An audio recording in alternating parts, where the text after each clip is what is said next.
When the Moroccan protagonist first arrived in York, he was immediately struck by the differences between British and Moroccan cultures. Working in the retreat, he encountered both curiosity and subtle discrimination from the staff. Despite not enjoying his job, he accepted it and tried to adapt. Soon, two inspectors visited him, asking about his experiences and suggestions for improvement. To his surprise, the organization changed its rules based on his feedback, a change possibly influenced by the kindness of a sympathetic inn-owner. These early days were filled with uncertainty, but also moments of unexpected support. The protagonist began to realize how his presence and story could influence those around him, even as he struggled to find his place in a new world. As the days passed, the protagonist experienced a series of cultural encounters that highlighted both the warmth and the complexity of British society. He was invited to parties, lunches, and even the home of his supervisor, where he felt awkward sitting among women and under the watchful eye of her husband.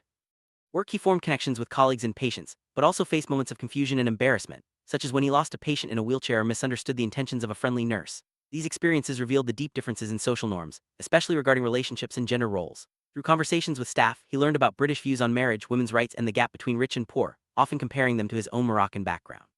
Each encounter was a lesson in adaptation and self-discovery.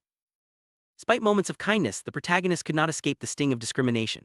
He was sometimes singled out for his appearance, called names, and made to feel like an outsider. Yet he also found solidarity and friendship both in York and back home in Morocco. He reflected on the universal nature of prejudice, recalling how his own family once rejected his English friend.